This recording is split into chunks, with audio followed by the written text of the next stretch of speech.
配信するのPD 以外は個人でオフィスさんの方持ってないんで3つしかない。今日も5時まで疲れてて。Now we see you.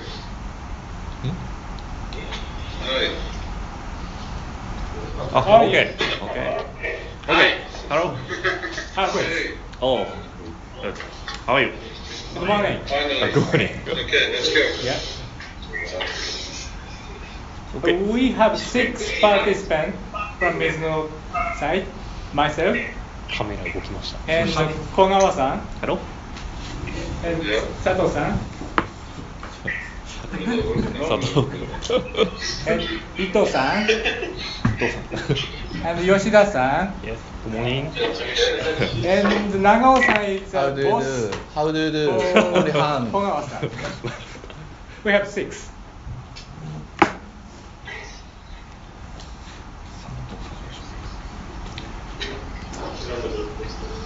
Okay. How are we gonna interact? We do a presentation of the 2 projects, or Yes. Yes. yes? We will talk slow and clear, and if you don't understand, give a sign, Okay. because it's difficult. It's always difficult. So maybe as an introduction, I think we define projects with the aim of physical activity and fitness. That's the aim, physical activity and fitness. That means you can walk or you can do slow running, but you should be able to do that for at least 30 minutes. If you want to increase physical activity or you want to burn calories, you have to exercise at least 30 minutes. So that's a starting point. Okay. That's the first thing. The second thing is the loading should be enough, but not too much. We don't want injuries. We don't want people to exercise anaerobically too hard. So 30 minutes, sufficient loading, but not too much. That's the concept. Yes. Yeah. And there we see 2 possibilities. Walking, faster walking, moving faster, or shifting to slow running, or maybe a combination. That's the concept. Do you agree? Yes. Is that good? Yeah. Okay, good. Then we're going to first take a look. It's good. We're going to first take a look at the walking story. And Peter will present it, Peter Fiers. Yeah. And then we're going to take a look to the grounded running, the slow running grounded running. And Senna will present that. And we can have discussions, of course. Wim de Rave, Wim is also here. And Samuel Oh, how are you? Nice to meet you. is back on board. Yeah, good. 前いらっしゃった。 And that allows me to say maybe we have to talk also in the second hour about the 2C project, because 2C is about the shoes. Yes. And Bastian and Samuel will work on the shoe project. But let's start with the walking maybe. Yes, please. Okay. Okay. Good morning. Morning. Morning. I will share the document that I've sent you as a preparation of the Skype meeting. Okay. Yes, that's good. I will share it on the screen, Okay. and we can go through it together. Okay. Okay. Yep.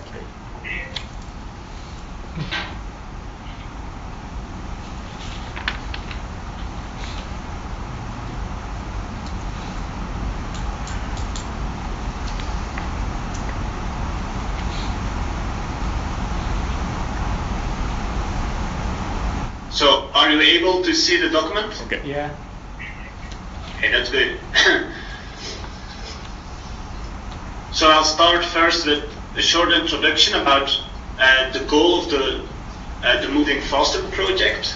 So we would like to increase walking speed, and I think it's a good idea to define walking speed a little bit more in detail.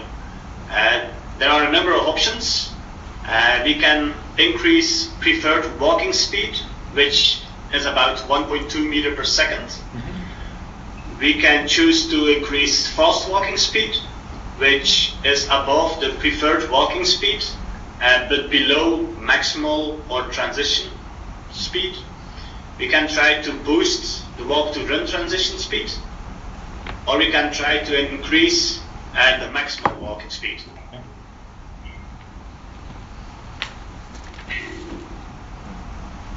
I'm just try to change the screen a little bit here.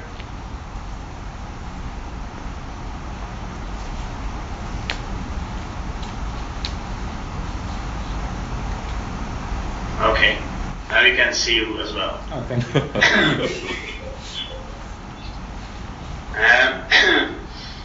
So, in order to define the project really clear, it's important that we make a decision which speed we should target to, because likely the determinants of the selected speed will be different. We have a suggestion, and that would be to target fast walking speed. I don't think the maximal walking speed is really relevant, as people always never walk at the maximal walking speed. And moreover, increasing the maximal performance, which is the maximal walking speed, is really, really challenging. I also think that increasing the walk to run transition speed is less relevant, as we want to focus on prolonged walking or prolonged moving, and the walk to run transition speed is more an instantaneous event.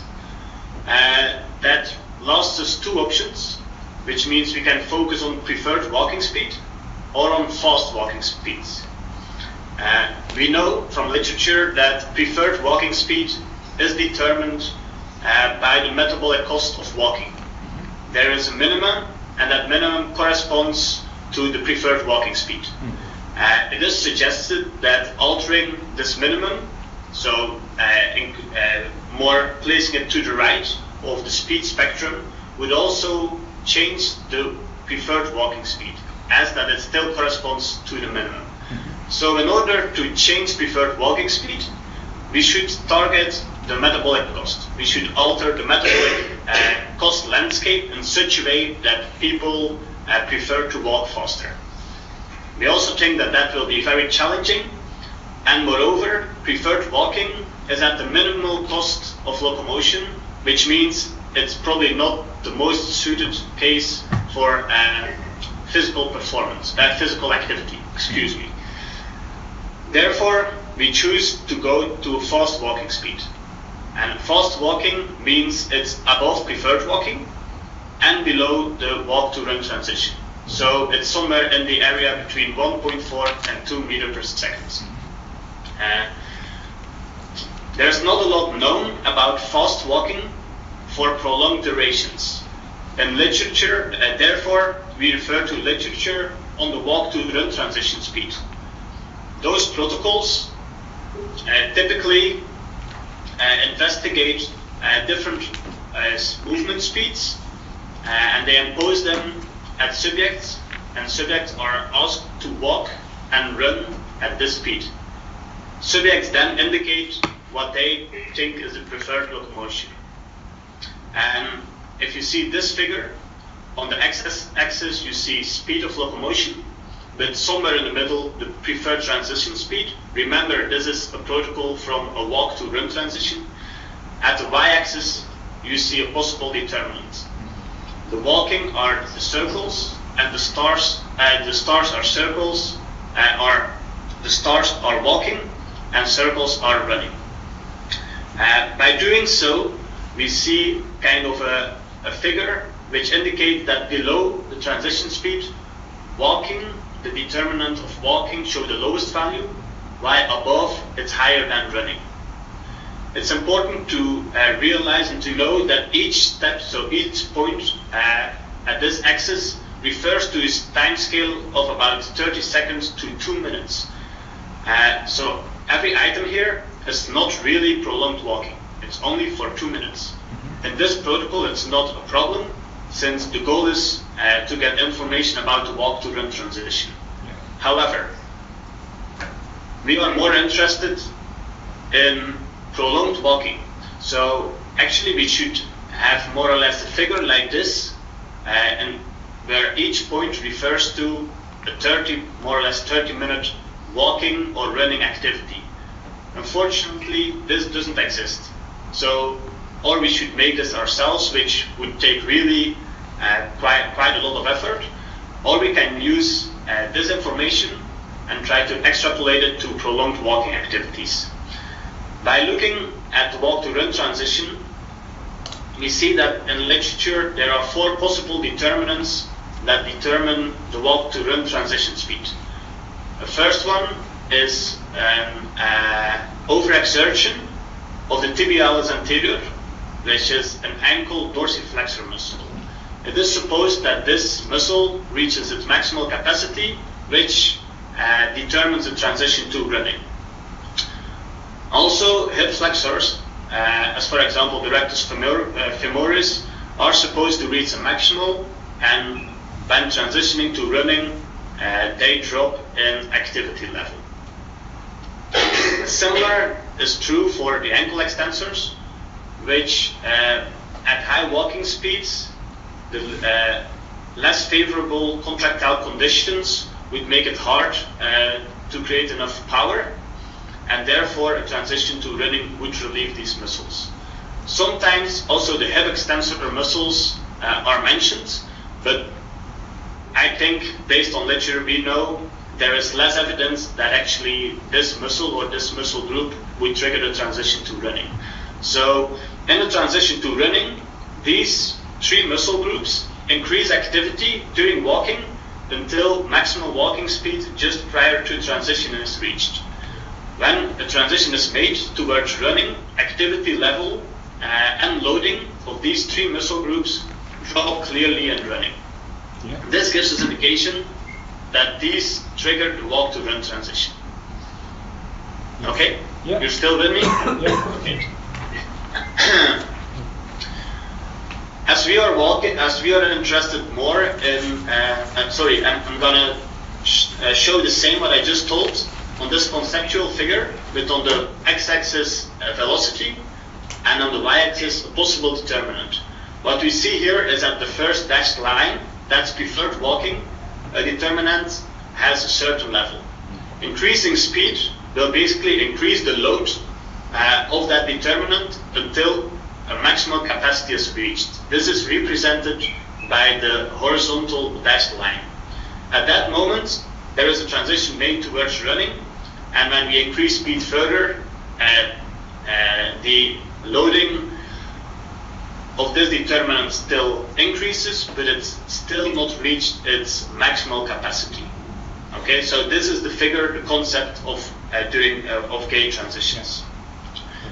We now would like to focus at the speed between preferred walking and the transition speed for prolonged walking activities. We also believe that when people walk fast for long durations, the same determinants might actually cause a high rate of perceived exertion, which is local discomfort at these muscles, because they experience a high loading which is close to its maximal capacity. In contrast to the transition studies, this maximal capacity can be lowered due to fatigue, or the loading may increase also due to fatigue. This figure shows on the x-axis time. This is different from the transition protocols, in which at the x-axis there is velocity.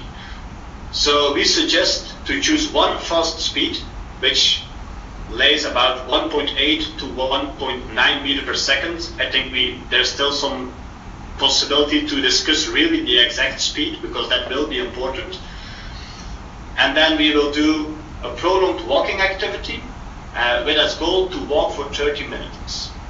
At this speed, people will experience local discomfort, and they will get really tired, or the discomfort will get so severe that they even might stop the walking activity.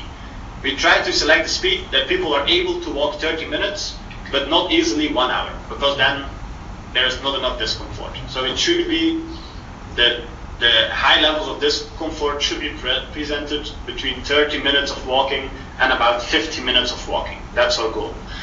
Then we will measure possible determinants, the same I mentioned before, and maybe if you have ideas about others, and we will represent these at the y-axis. This figure represents what we want to do. So each determinant starts at a certain initial level when we start walking at this fast speed. Over time, we believe that these determinants, their load will increase due to fatigue.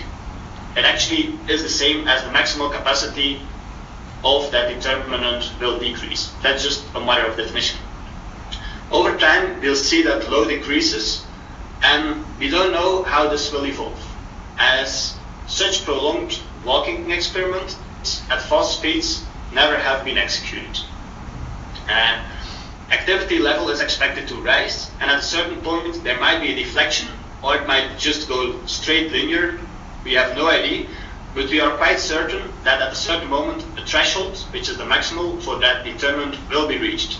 At this moment, the muscle will be so fatigued, causing so high levels of discomfort, that walking activity might be stopped. That may be before or after the 30 minutes. We would like to have this after 30 minutes of walking. But when we select a faster walking speed, it may happen even before 30 minutes of walking. The relationship between all these variables to its maximal capacity might give insights in which determinant of those just presented will really determine the maximal the duration of at this fast walking speed. Okay, so with this protocol, we try to get better insight in which of those 3 or 4 determinants really determine the limit of this fast walking duration. When this is when we identified this determinant, then in the next phase, which will be next year, this determinant should be targeted with some assistive augmentation devices of gear in a next phase. Okay. Yes. Are there any suggestions of remark about this?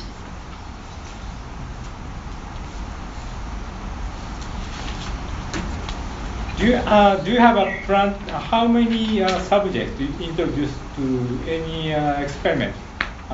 You said that you have 3 experiments. I'm gonna first try to repeat your question so that it's clear. So your first question was, how many subjects would participate in this experiment? Yeah. Okay. Yeah. These experiments contain prolonged walking, which means we want to measure EMG over a longer duration. EMG is prone to sweating, so it's quite likely that we will have to conduct a couple of tests before we really have good data for one subject. So we aim to get data of about 10 to 15 subjects, but that means good data. So likely we will need to test a couple more. So we aim at about 80. That means we will end up with somewhere about 10 to 12 good data that we can use for our calculations. Okay. Okay? Yeah, thank you.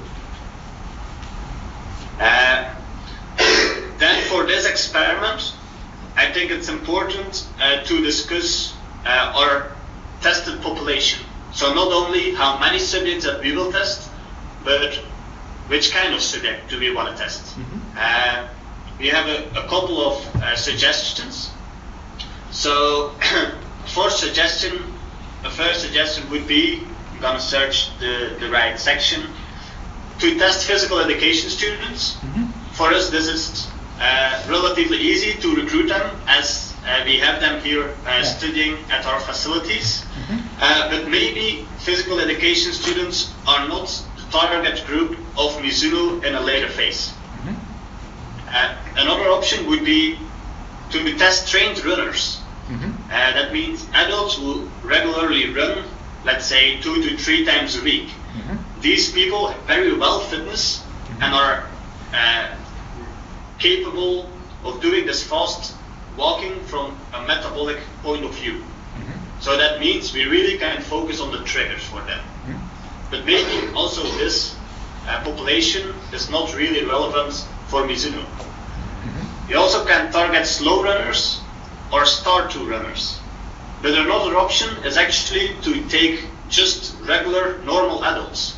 That would be those people are not trained for running. So they are not particularly good at running, which means they probably do more walking than another subject. So to start from a physical activity point of view, I think it's best to not start with runners, because those people, they probably will run, but to start with adults who might have benefits for fast walking activities. So our suggestion would be to test about 15 to 18 regular adults, which means people between 40 and 50 years old. What do you think? Very good. Okay. That's good? Yeah. Okay. Thank Then you. I will go a little bit more in detail about our proposed protocol. Yes. So you see the figure, it's based on page. Can you find the figure? Yeah. Yes. Page 7. Yeah. Okay. So this figure shows the protocol that we have in mind, which means at the y-axis here, at the y-axis you basically see time. At the x-axis you see velocity. This is not a figure that will represent data. This is just a figure to show what we think we have in mind for the protocol. There are 3 points, which means we will test 3 times a prolonged walking activity. We will test prolonged walking at the preferred walking speed, test prolonged walking at a very fast walking speed, probably close to the walk-to-run transition, and we will test a fast walking speed which lays in between these two. Okay? The preferred walking speed will serve as a reference condition, which we suppose there will be almost no fatigue and there will be no rise in load of the possible determinants. This means testing this condition for about 10 minutes should give more than enough data for us to determine EMG levels or other thresholds or other determinants. The really fast walking speed, which we would place at the walk-to-run transition, we would let people walk for about, 15 to 20 minutes. I think we have to think more carefully about this amount of time, as walking at this speed will be very severe for those determinants. The proposed muscle groups will get tired quite soon and will cause high levels of discomfort.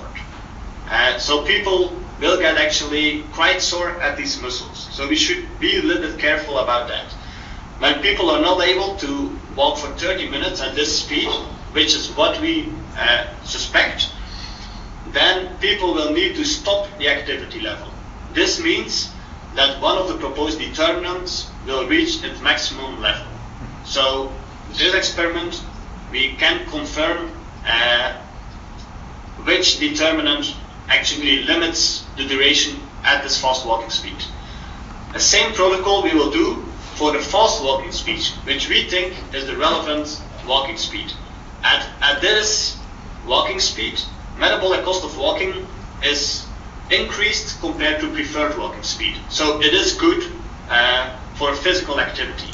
We also think at this speed, people are able to walk for 30 minutes. they will probably experience some kind of discomfort at one of these local muscle groups, which actually gives the possibility for Mizuno and the later phase to work at this determinant. So in a later phase, we could try to decrease the local discomfort by gear, or to try to prolong the walking duration at the speed, which probably are both focused towards the same determinant. So testing these 3 walking speeds for prolonged activity gives us enough information to really focus on a determinant in a later phase. Yeah. Okay? Yeah. In order to test these 3 walking speeds for prolonged duration, we need to determine first the preferred walking speed. Yeah. At a later phase, we also need to determine the walk-to-run transition speed. We know at population level this is about 2 to 2.1 meter per second, Yeah. but it should be determined for each subject individually. Yeah. Based on this, we have those 2 points already, and we will select an in-between speed, probably 60 to 70% between those 2 speeds. Okay? Yeah. Measurements we think we want to do would focus on the possible determinants, meaning we definitely need EMG of these muscle groups, which is tibialis anterior, rectus femoris, and gastrocnemius and soleus.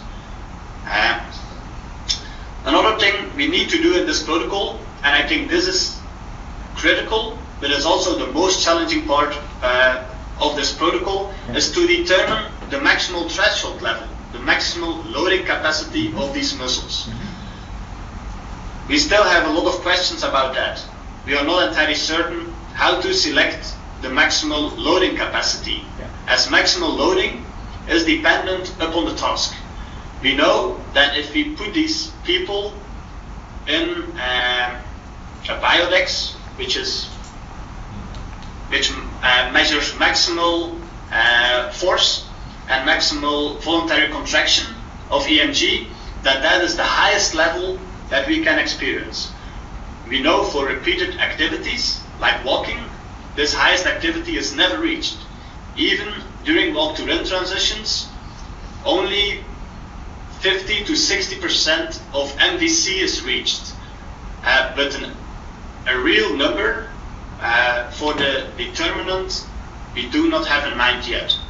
So, would like to pause a little bit here and hear what you think about this protocol and about the difficulties.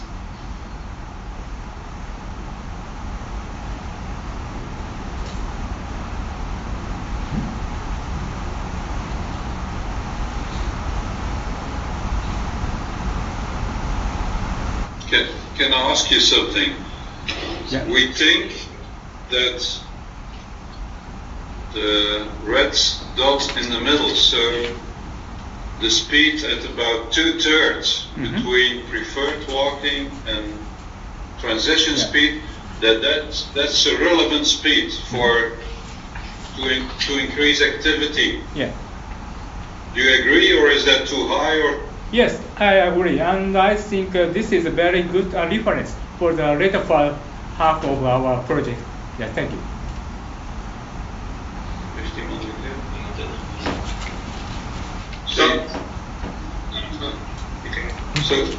So we keep that definition about 65 to 70% between preferred and transition speed. That's a good aim to focus, because that's really important. It could be in pre-tests, if we see that the adult population has really difficulties with that speed, that they can hold it for only 8 or 10 minutes, that we will decrease a bit. Okay. That will depend on pre-experiments. Yeah. Okay. But that's the aim. Okay, good.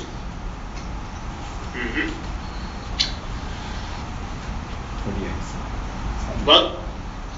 What do you think about the comparison of the load of the selected determinant after 30 minutes with reference to its maximal load capacity. Do you think that this will give relevant information that we need to start actually an augmentation strategy for a next phase? Yes. Yes. And we also would like to have information not only for the muscle stress, also the overall stress.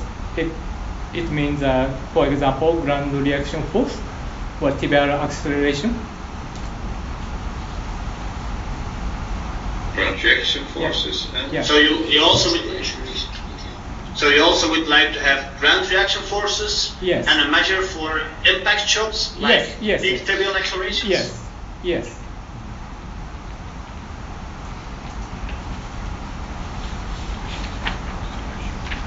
Are there any other measures that you think are necessary to document this?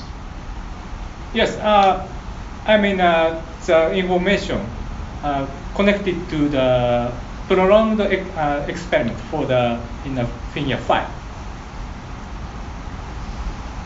Sorry, I didn't hear you. Can you repeat again? Yes, you said in the experiment related to the figure 5. Firstly, you have a plan to measure the muscle stress only, but I would like to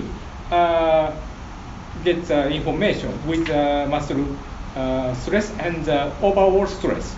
For example, ground reaction force, or some shock parameters like tibial acceleration for the related to the figure 5's experiment.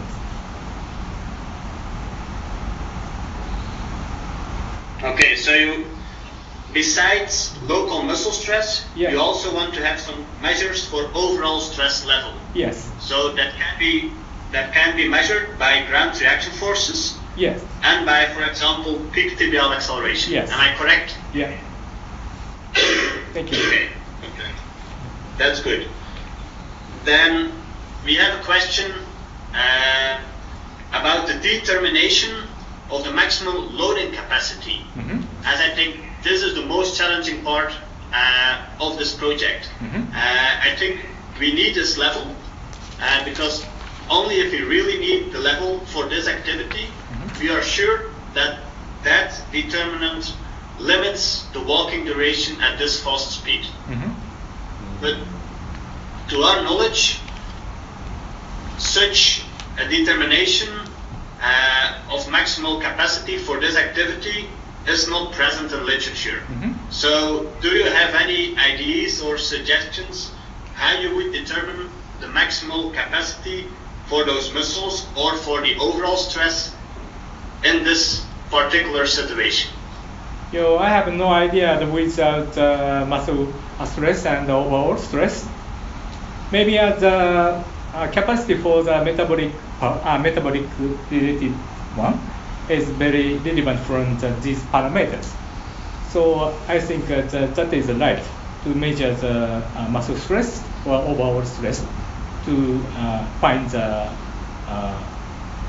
target capacity for the determine the limited motion. なんか思いつく。いやもうデュレーションしかタイムしか思いつかないです。Can you repeat the last part again? It's, there are sometimes difficulties with the connection, so I think we need to repeat some things a couple of times. Yeah, simply, I will say the stress for the muscle and stress, for example, ground reaction force, it's a very good parameter to find the result for this experiment. We don't have any more ideas but these parameters in this time.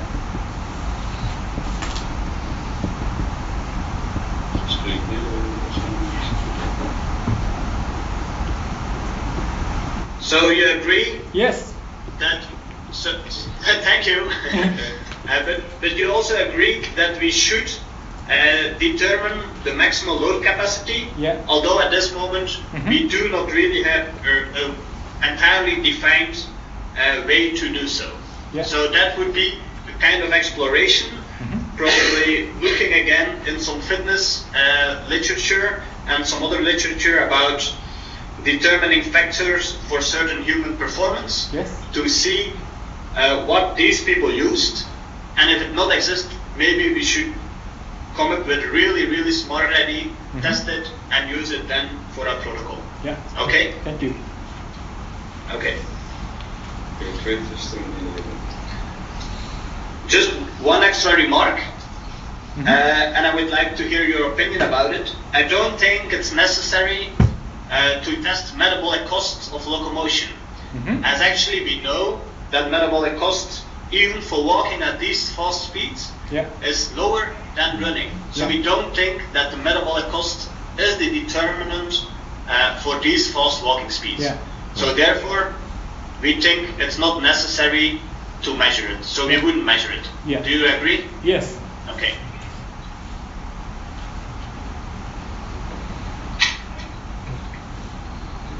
We're gonna ask if there are some questions here for us.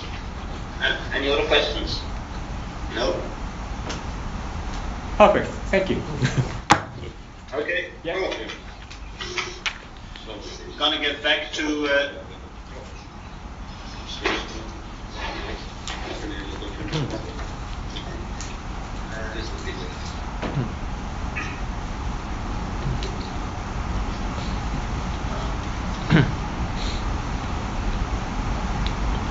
we are struggling with documents, but just give us some time.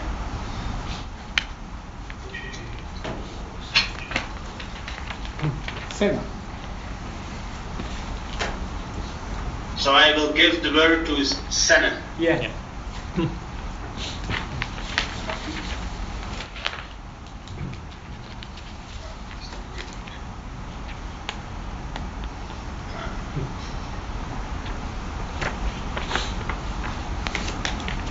Okay.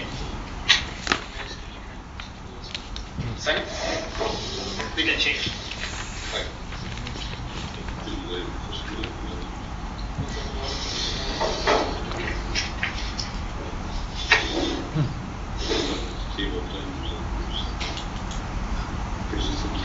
Ik heb het eerst het scherm gezet als een beeld. Noten.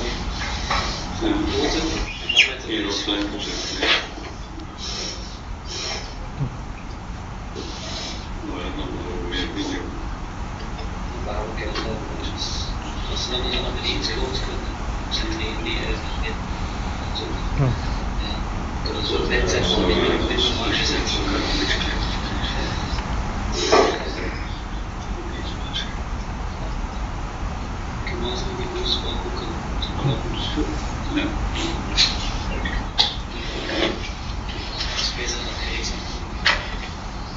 Okay. You see us? Yes. Can you see us? Okay, great. Now we go again to slow running. Because as said in the introduction, we think it's, beside walking, still very important to consider slow running for a lot of reasons. Slow running will challenge the aerobic system more, and that's good for physical activity. Slow running is running. People might love running more than walking, so it's a good feeling running. That might be maybe the most important reason. Another reason is that, as we discussed in the first project, some muscles will be challenged really hard during fast walking. And what would be your number one? What would be the most? It's a question. What would be your number one in challenging? In that would say, oh, I'm over exerted, what would be your number one muscle? Could I ask you? Yeah. What would be your number one? The quadriceps, or I don't think. I think the tibialis and the tibialis muscle. Yeah. Or maybe a hip flexor. So when doing your fast walking exercise for 15-20 minutes, it could be that your tibialis starts to hurt. And then if you shift to running, then the load of the tibialis will drop, so you can continue. So that's another reason to reconsider slow running. Yeah. And then we come to a main question, because we know already a lot of slow running. And the main question there is, we know that the best way of slow running is grounded running. That's the best way. And the main reason is that musculoskeletal loading is reduced a lot. That's the main reason. But what we don't know yet is, does grounded running happens just like that when you go to slow running? So it's a combination of slow running and the duty factor goes up, so it just happens? Or do you have to do something extra? Slow running, you will increase duty factor, but it can be that you're still aerial running, slow running. So do you have to do something extra? We don't know. And the answer may be that some people go automatically to grounded running and some not. Yeah. And that's something we don't know, although we have indications. So that's the start of the project. Yes. And I give the word to Senan to talk about the indications and to the design of the study. Thank you. Good morning or good evening, everyone. Did morning. everyone receive? Yeah. Yes. Everyone received the document Yes. about this project? Yeah. Okay, so I will guide you through the document, and if there are any questions or remarks, please feel free to add them to this document. Yes. So a first important question is, or that we have to ask ourselves, is what is the relationship between the duty factor and running speed for slow runners? Because as Professor de Klerk just told us, we do not know if grounded running is just slow running or if there is another mechanism that plays an important role.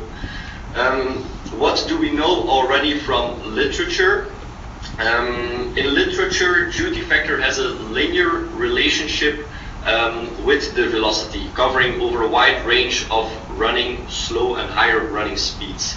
Although this is a linear relationship, there is no specific attention given to grounded running or running with higher duty factors. So that's what we know from literature. On the other hand, in phase 1C, we did an observation study on grounded running and on slow running. We found some extra information about this relationship, and this you can see in the following graph, with on the x-axis the instantaneous velocity at the 4 kilometer point, and on the y-axis you have the duty factor. The red horizontal line represents the 0.5 point, where above you have grounded running and below you have slow aerial running or aerial running. We divided the runners into 3 categories. You have the blue box, which are the grounded runners, with 3 exceptions over here, which are the 3 walkers on that point. Below you have the slow aerial runners, because they have a duty factor below 0.5. And every person or every subject over here also do aerial running, but at higher speeds compared to the subjects in this black box. Now, an important remark in this graph is that there is a linear trend if you take a look at this black line over here. So you can see that there is a linear trend which explains the relationship between duty factor and velocity. However, this trend is linear. It is remarkable that the grounded runners are typically placed above this linear trend.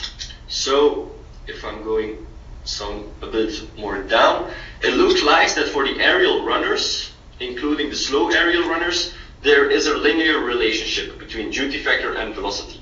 However, because the grounded runners are placed above this relationship, we think that there might be a non-linear relationship for runners who prefer to run grounded running, as you can see over here. Yeah. Another indication for this non-linear relationship was not only in the observation study, but during phase 1C, we also conducted 2 pilot tests with habitual grounded runners from the observation study. That's within. That's the within subject, what we are looking at right now. So on the left graph and on the right graph, you have on the x-axis speed and on the y-axis duty factor. This is for one subject, on the right graph it's for another subject. So what is rather remarkable over here is that while the left subject has several or has more grounded running points, there is a non-linear relationship between the duty factor while slow aerial running and when he converts to grounded running. If we take a look to the right graph, this was a female who has rather more walking points, then converts or transitions to grounded running and to running. This relationship seems rather linear. So again, this is very small, however. Again, this indicates that there might be some differences between the relationship in duty factor and in velocity. Thus then we come to several research questions, several questions that we need to answer if we want to document the grounded runners and the slow aerial runners, or if we want to understand better why they are doing slow aerial running or grounded running. And the first question is, of course, if this duty factor relationship with velocity is different for the habitual grounded runners compared with slow aerial runners. The within subject hypothesis is that habitual grounded runners show a non-linear increase of their duty factor when they are performing grounded running, so that their duty factors lies above that linear relationship as shown in the graph of the observation study. The between subjects comparison is that habitual grounded runners show a non-linear relationship and that habitual slow aerial runners with a linear relationship, that there is a difference between those two.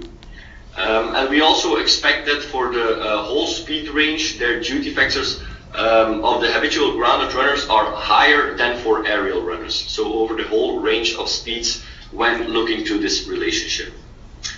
The relevance is already stated in the beginning of the project, and this would also indicate that in habitual grounded runners, duty factor is not only the result of slow running, but there could be some other mechanisms that play an important role in deciding whether a runner is going to slow aerial running or to grounded.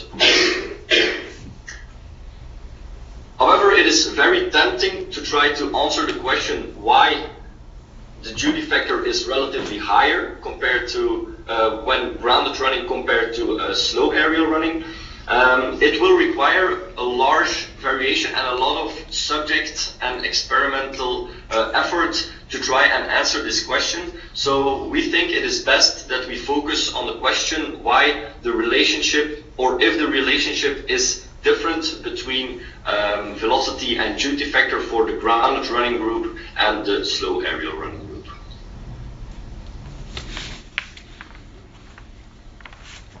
Are there any questions until now during the presentation?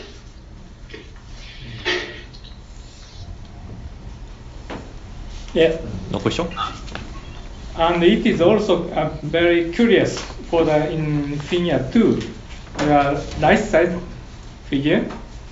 So the subject they not transition velocity range from walking to grounded running.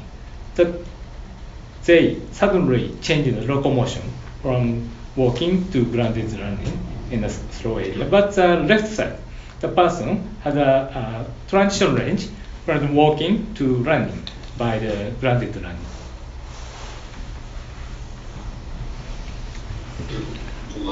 Can you repeat the last part of the question, please? Sorry. It is very curious. Right side figure has no transition velocity range from walking to grounded and walking to running. But left side figure has a transition range from velocity range from walking to running with grounded running. Yes, indeed. If you take a look, I think you. So I will repeat the question. I think you are interested in why on the left graph there is not a speed difference or less speed difference if you compare the transition from walking to grounded running with the right graph. That is your question. Yes. Yes, we saw during the experiment that subject 1 chose to transition to a grounded running pattern very fast. So if you take a look at this velocity, it's about a velocity of 1.6 meter per second. On the other hand, on the right graph, this was a female who rather chose to walk very long. So I think she walked with a speed of 1.9 meter per second. And it was also a question of us during the experiment. We asked her, why did you choose to walk for that long speed ranges? Because 1.9 meter per second is rather a very fast speed. And she said it felt more comfortably for her to walk for longer times and then switch to the grounded running speed. So over here you can also see that there might be some differences between habitual grounded runners and also with slow aerial runners, of course. But indeed there is a large difference in speed. Does this answer your question? Yeah, thank you. Are there any other questions until now? No. Okay. Please go ahead. I will continue with point 2 over here. Then another important question we do not know until now is if the metabolic cost increases when a runner is instructed to run at slow speeds with a duty factor that differs from the habitual duty factor. We also have some indications until now based on the 1A and the 1B experiment we performed. And it seems that subjects, when changing to a running gait that is not their natural running gait, their metabolic cost will increase. But we do not know that yet until now for the habitual running population. And this increase is only for 5%, but it's important to mention that this was in PE, so in physical education students. So we think that the most relevant comparison when we are comparing grounded runners with slow aerial runners is the comparison when habitual slow aerial runners are instructed to perform grounded running, because we know that grounded running has some benefits based on musculoskeletal loading and on impact related variables. Secondly, of course, another question could be if habitual grounded runners change to a slow aerial running speed at their preferred running speed. But again, we believe that when they are changing to an unnatural gait, which is for them running, aerial running, their metabolic cost will increase. Thus, based on the findings we already seen in phase 1A and in phase 1B, plus combined with the studies, the pilot studies in 1C, we have some hypotheses, namely that the metabolic rate of a grounded running population will increase when slow aerial running is instructed. And this is due to the fact that they are instructed or they are imposed an unnatural gait, a gait that they are not acquainted with. We also believe that when subjects or when slow aerial runners change their gait to grounded running, that the increase in VO2, so in metabolic rate, will be lower compared to the change when grounded running to slow aerial running.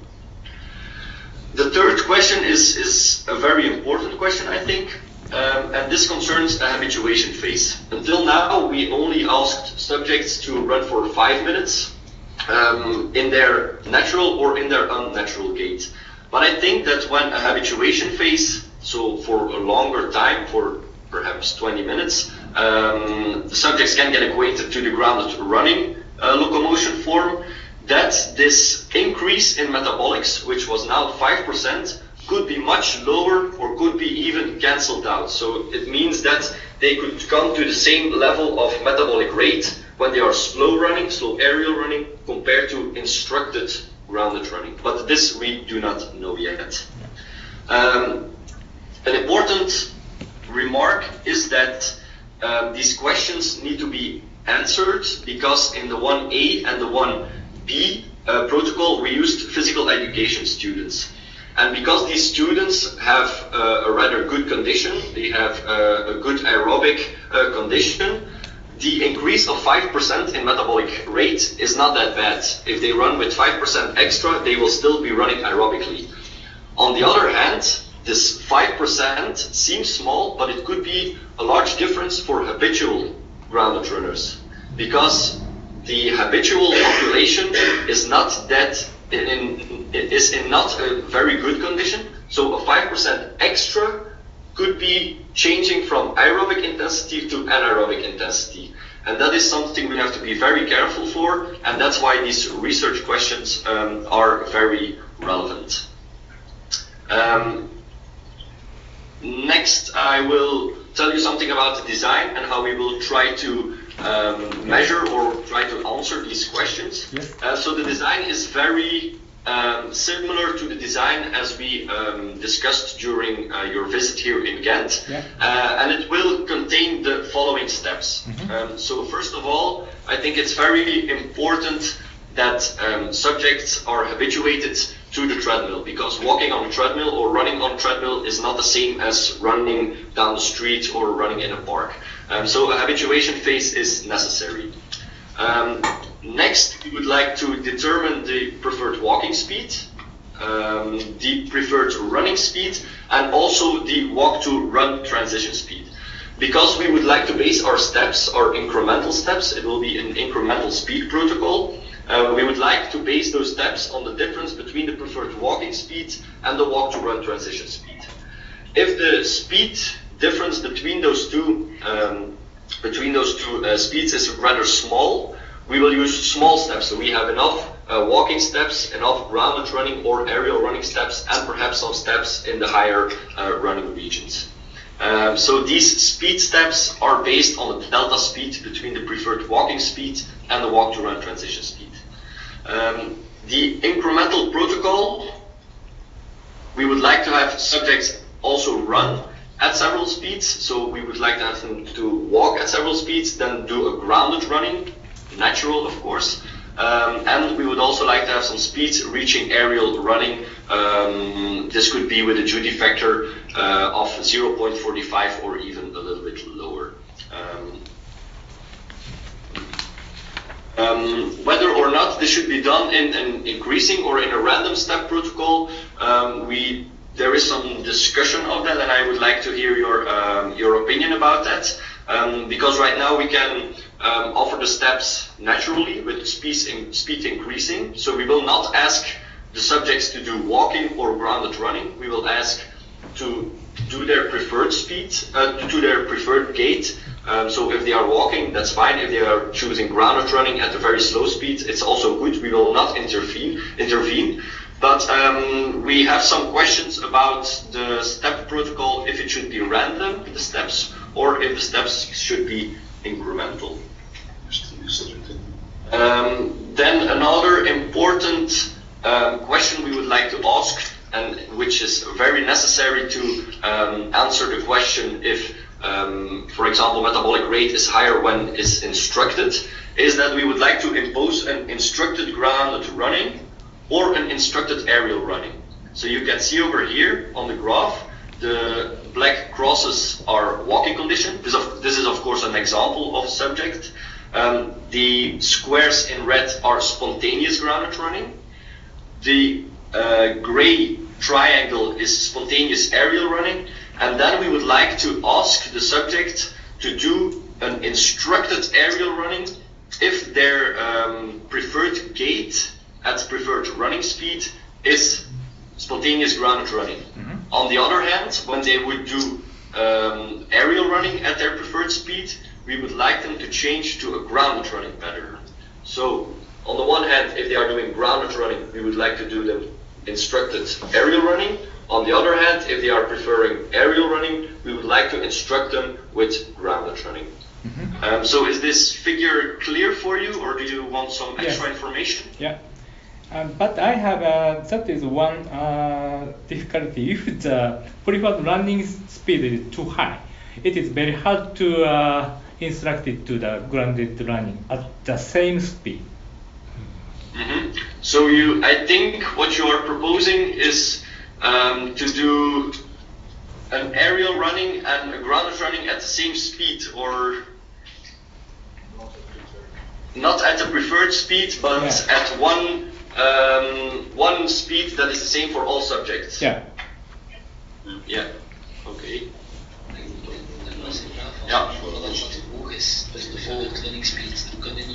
Okay. So is your question also what if their preferred running speed is too high? Yes. Then it would be difficult to do grounded running instructed. Yeah. Yeah. And is there a speed you have in mind that you would like to do all subjects to perform a grounded run, or an instructed grounded run, or an instructed aerial run? Do you have any ideas about that speed? For example, find the preferred running speed and run to walk to run transition speed. So, for example, 1/3 of the between the walk to run transition speed and preferred running speed, we instructed both running and grounded running. So, if I understand correctly, you would measure the walk to run transition speed, the preferred running speed, and then 1/3 of the speed between above the walk to run transition speed. Yeah. For example, or half. And maybe it's a velocity. Everybody may be able to both running and grounded running. Yes, because I also think that it is possible when subjects are in a less good condition, which are the habitual grounded runners, their preferred running speed could be very close to the walk to run transition speed. Yes. Because they are in a less condition. Yes. So there's another meeting. Yeah. All right. Yeah. Okay. We got it. That's good. Yeah.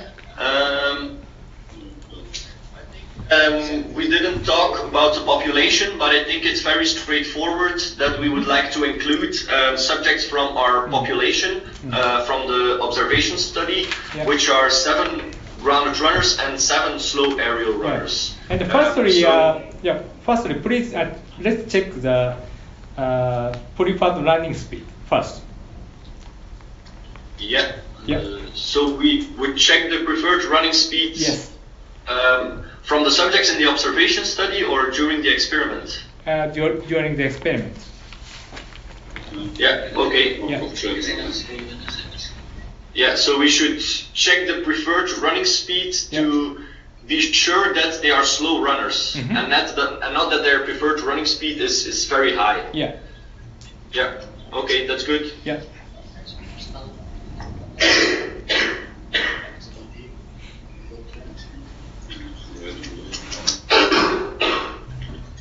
Are you okay with the population that we would like to test? The grounded runners and the slow aerial runners? Yes. Okay, thank you. Yeah, very interesting study. Thank you. Thank you.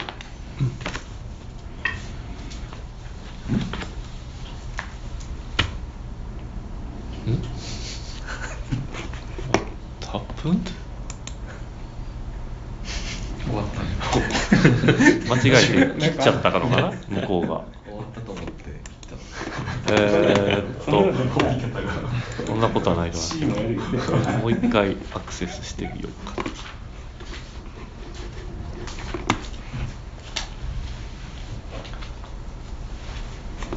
こっちの問題かも。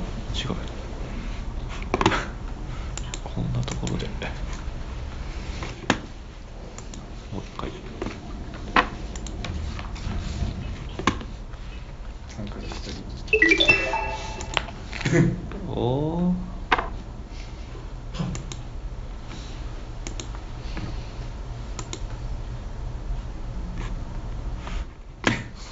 どうしたよ。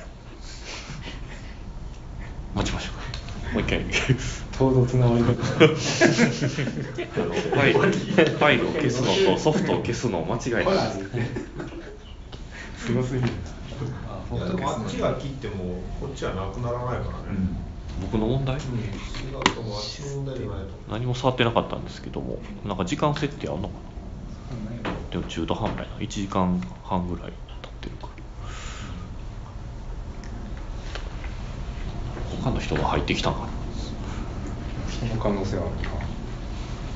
ライセンスがその3つしかないやつなんで、こんな時間でも普通来ないと思って取ってたけどな。どっかにテキストみたいなんですね。予約があるのこれ。予約あります、ライセンスの。一応 C も取って取ってます、もちろん。でも向こう側が入ってきてるんですよ。新しいウィンドウで会議が開かれてる。これですね。それ以外はないの？ないですね。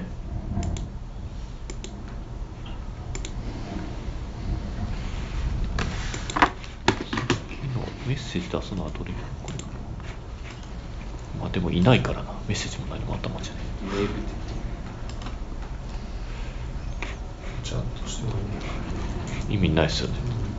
チャットできるの？チャットできるんですけど、コネクションができてないとチャットのメールやな、メールやな。メール誰に言ったらいいんやろ。メールをP だね。ちょっとちょっとですね。このままできます休憩。で妊娠だったらやっぱり勝手に休憩入ったと思われたかと。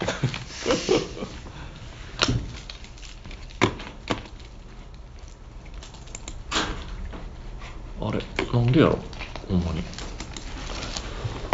突然終わったような。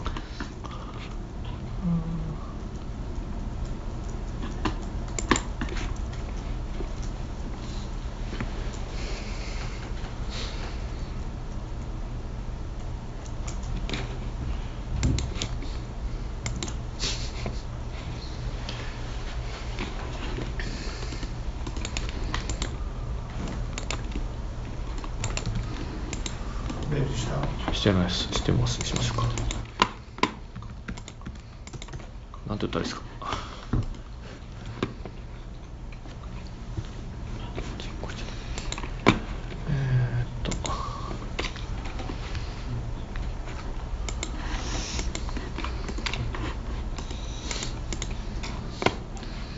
とりあえずピーターに返事しようか。いなかったです。ん？いや、いなかったです。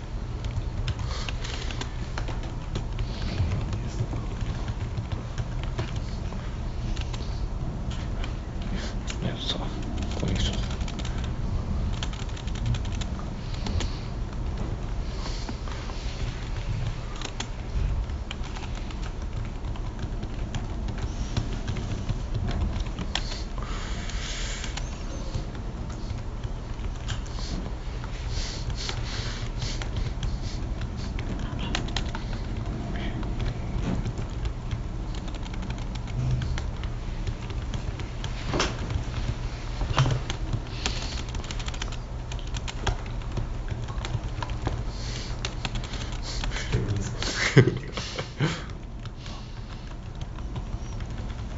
ハローでいいんじゃない？ハローで。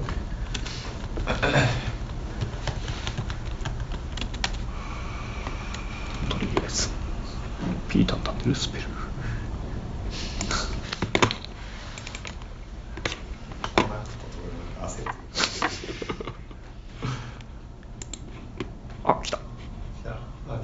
あ、OK。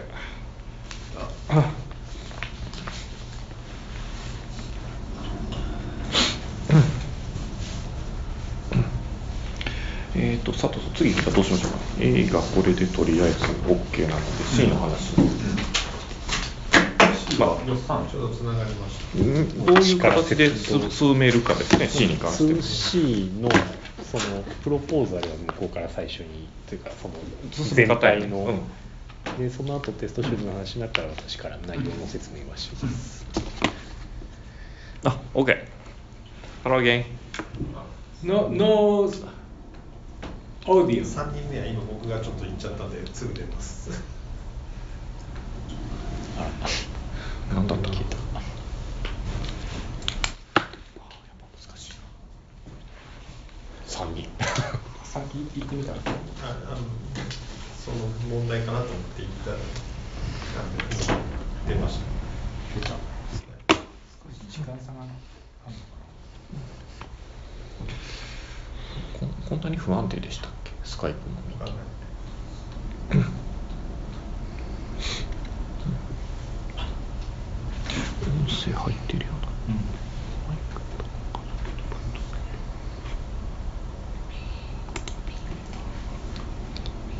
さっきノーイメージで今度はノーサウンド。We're back. Yeah. Yes. Okay, we can see you, but We cannot see you.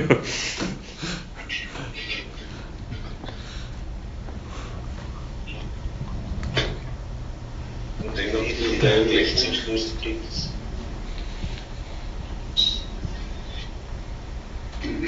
ja, Maar ik denk dat we nu... We zijn verbonden, zijn.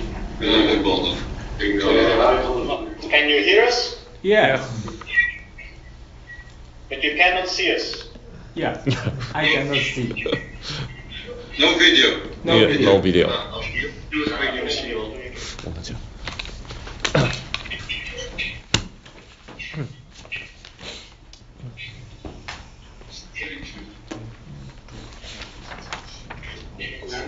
Ja, weer weg. Can you see us now? Yes.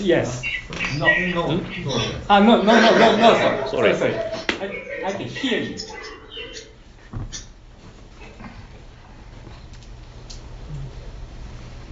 Oh, we hebben dat net anders. Niks, dat is gewoon wat sneller. Ik denk echt dat dat gewoon blijven doen. Maar ik weet dat Skype ook dat je slecht internetconnectie hebt, omdat deze video afsluit, dus dat te veel dat verbruikt wordt. En dat is meer dan normaal. 英語がわかんないならそれはフラノン。 Uiteindelijk ging het wel. いや、でも、いろんな言葉を自然に使いこうとする。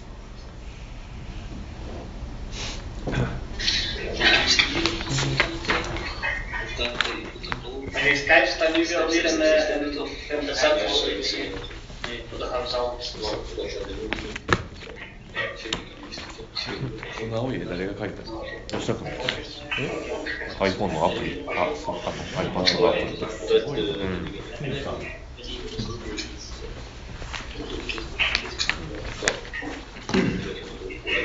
中のシルエットに重ねて描いたりとか。そのシープ描けるのすごいと思う。手書きで描いたらどうだけした。そんなことない。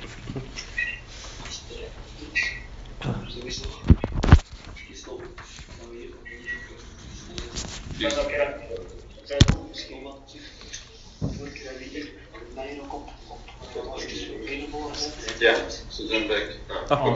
Okay. Yeah. Maybe now that we have connection, the first thing we want to know from you is can we start with the slow running project now, next week? Okay. Because it is approved by ethical committee, the subjects are waiting. It are the subjects from last year, so we can start. It's okay? Okay. Thank you. Great. And then parallel, Peter will prepare the threshold concept and do some preliminary experiments on the walking. Yeah. Parallel. Yeah. When the running is finished, then Sen and Peter can do together the walking. Yeah. So that's the planning. Yeah. Okay, great, Thank you. thank you. So now 2C, Bastian and Samuel, we go to 2C, the shoe, OK。 augmentation.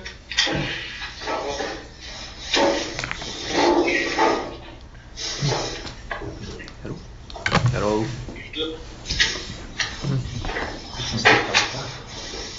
これが3名。OK、3名。予算取る使うのかな。佐藤さんと吉田さんを中心に。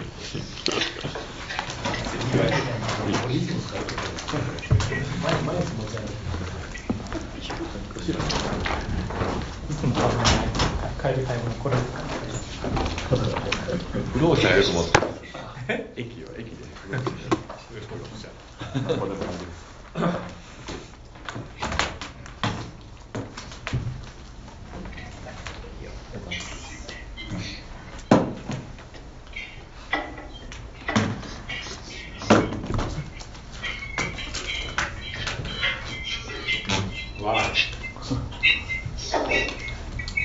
Okay.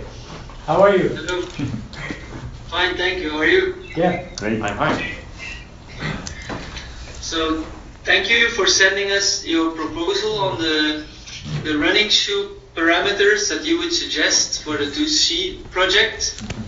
But maybe if you are okay, we would like you to present the ideas and why you chose those models in order for us to be sure that we understand why you chose these models correctly. Yeah. So. Okay. Mr. Samuel, this is the first time to see you. I'm Yoshida, and I'm in charge of the footwear development. Nice to meet you. Okay. So I'll introduce you the test shoe proposal idea. Can you see the document from me? No, from Sato-san about the testing shoes. Yeah, sure. ちょっとね、just a moment。これか。これをどうやってシェアするかですよ。スカイプ戻って。はい。just a moment。画面の矢印。これ。下真ん中ちょい右。はい。の、プログラムを共有。で、さっきのエクセル。これか。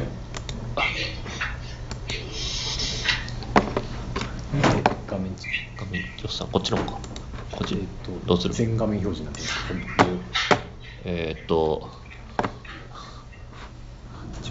不正。見えるか。これでいいか。Yeah, we can see it. Thank you. Can you see it? Okay. At first, as a background, the purpose of this phase 2C is the goal of phase 2C is to investigate the possibilities to increase duty factor in slow running. And current findings is grounded running is higher duty factor locomotion and less external loading locomotion than aerial running. And instructed grounded running needs more energy cost than aerial running.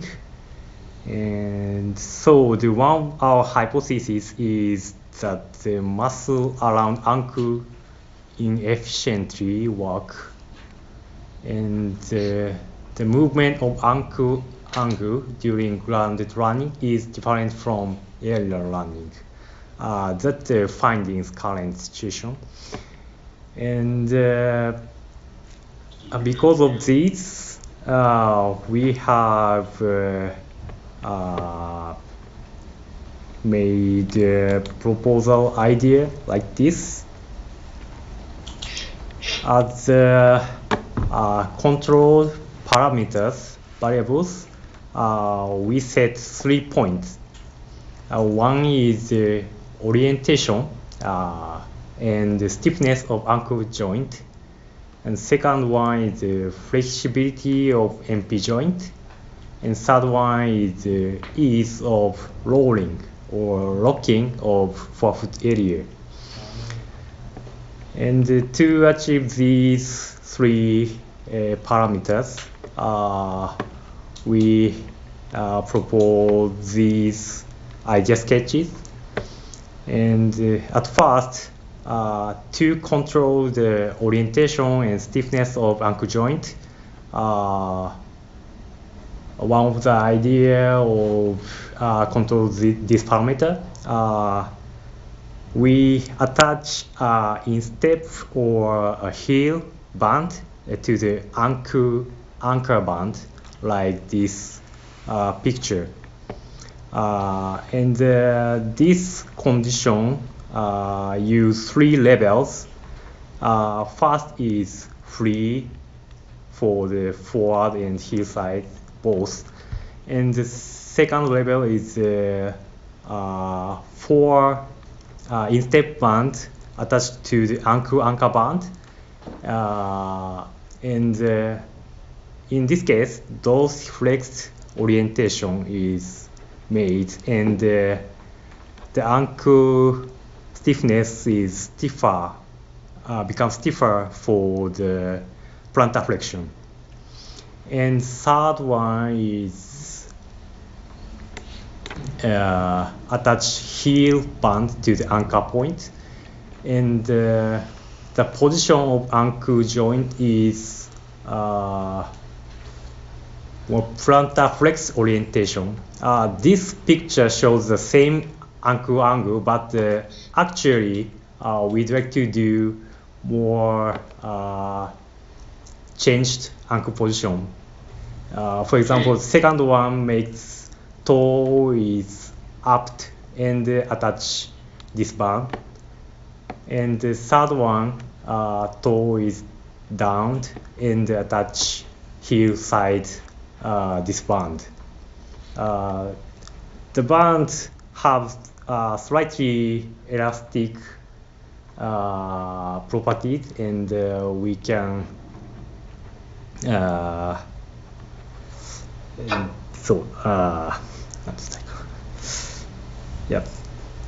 Does it make sense? Do you understand that? I have a question about the heel band or the instep. Yep. Is it a stiff structure or is it something elastic? We'll use elastic textile or some elastic material we'll use.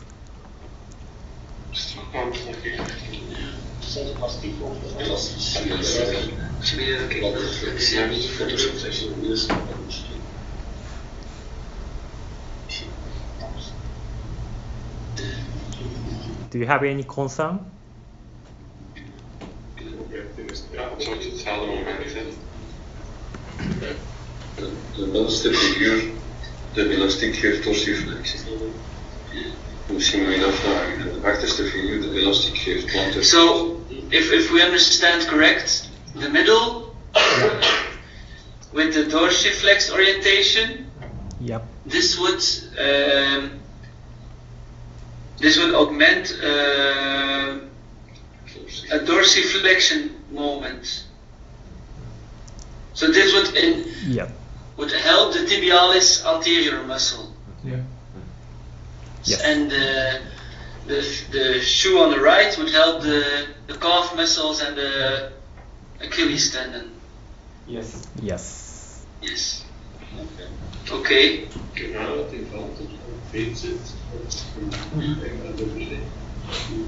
And the strap around the leg, how would you attach it? Is it just above the ankle or a bit higher, and is it very tight or not?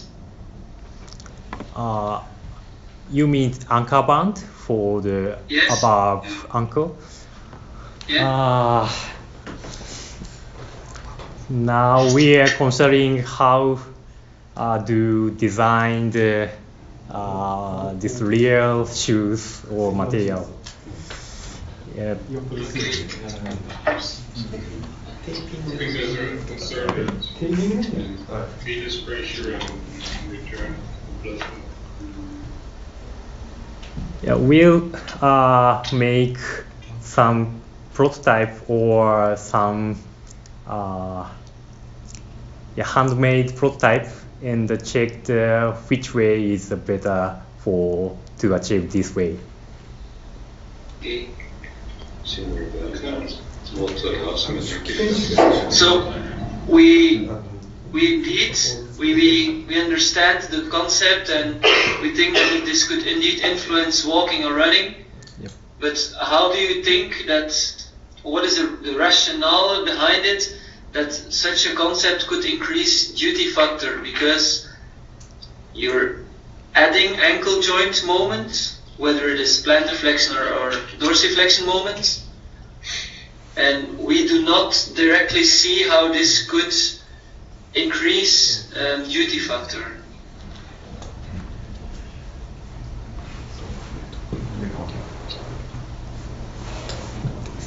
キューティーファクターを変えようというのが実験のコンセプトやけど、この3条件に Do you understand our question? Yeah, or? Give us a few minutes, please. どういうメカニズムですね。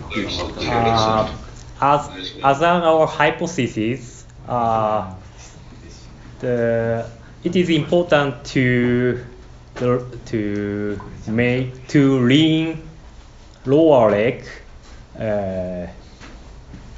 lean forward while the foot is contacting to the ground.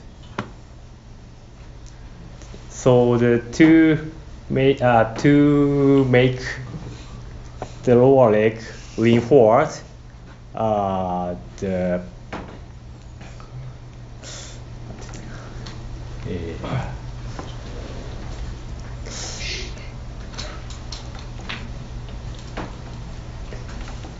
Sorry, wait a moment. 設置中に車体をどれだけ前に倒せるかということが重要という仮説に至っていて、それを実現するために、背屈した姿勢をキープさせてあげたりとか、MP 関節をよりフリーに曲げたりとか転ばせたりっていうのが、要素として重要なんじゃないかということで、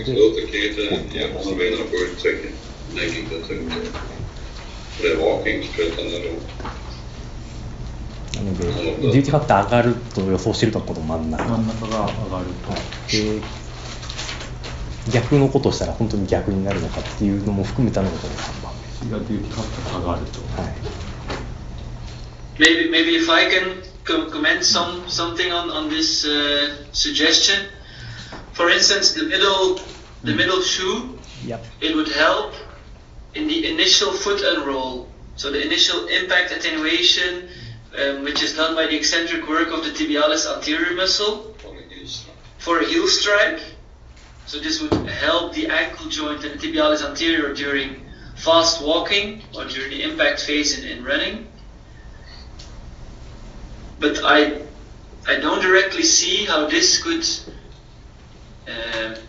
increase duty factor.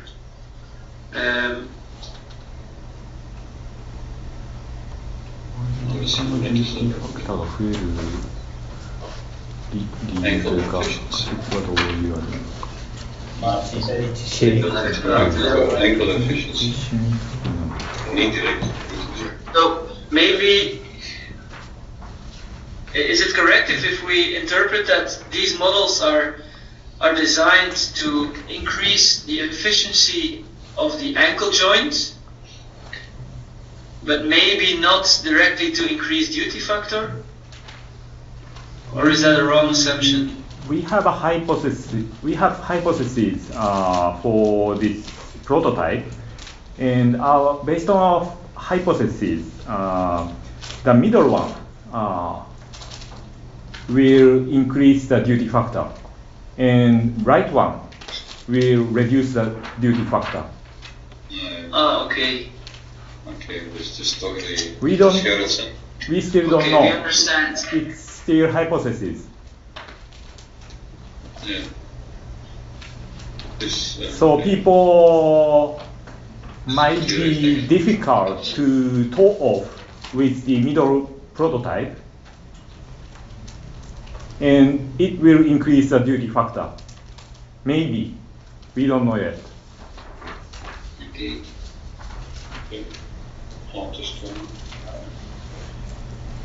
De middenstuk kan inderdaad doen als je de toetak vooral vertraagt. De initiële is wel functioneel zeker. Ja. Is elastisch? Ja, hij is elastisch. Hij is opgespannen en neutraal.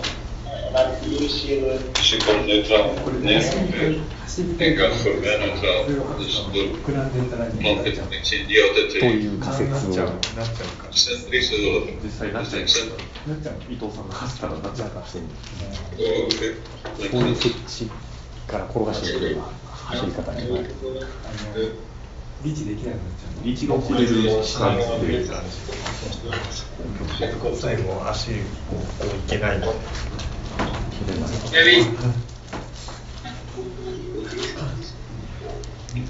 Yeah, I think for now we can agree with the hypothesis, and we understand the concept of this shoe. Okay. Okay. Thank you. Sure. Thank you.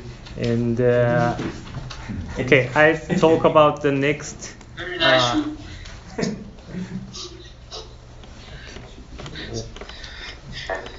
Yeah, I'll talk about the next two parameters. Second parameter is the flexibility of MP joint, and third one is the ease of locking of forefoot.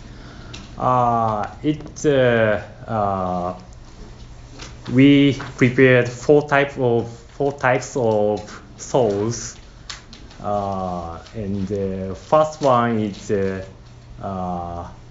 normal rounded forefoot area. Could you scroll down in the document so we can see the shoes? Don't you see? Because now we see the shoes, but we only see the first model with the instep and heel bend. Oh, really? Yes.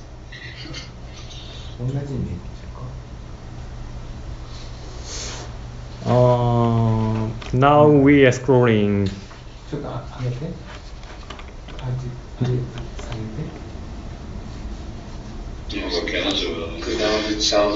Do you see 4 shoes? No, but it's okay. I can open the document myself, and we know the shoes. We have seen the document. Okay. It's okay. Yeah. Okay.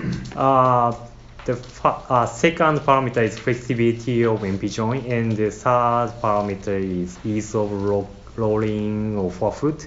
And we prepare 4 types of sole. And the first left top side shows the rounded forefoot area, and this sole have rigid plate on bottom side. And the top right one have sipes. Sipe means slit for forefoot area. And the bottom one have no slit and slit, but the bottom of the sole is flat in forefoot area. That 4 types makes the difference of the flexibility of MP joint and ease of rolling of forefoot, we think. And as our hypothesis, the right top one is more effective for the increased duty factor.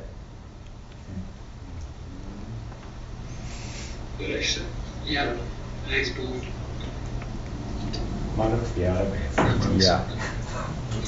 And to make these 4 shoes same weight, we'll use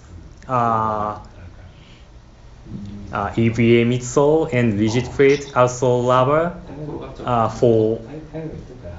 for these shoes, but the flexibility is controlled by the type. Okay.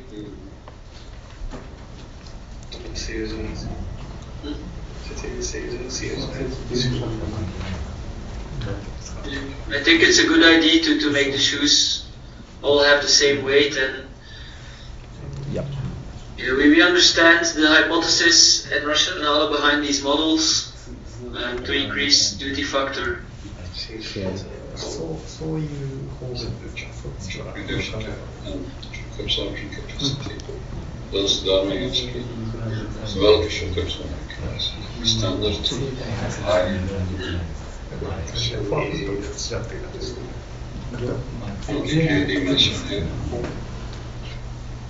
And would you change anything about the shock absorption capacities of the midsole material?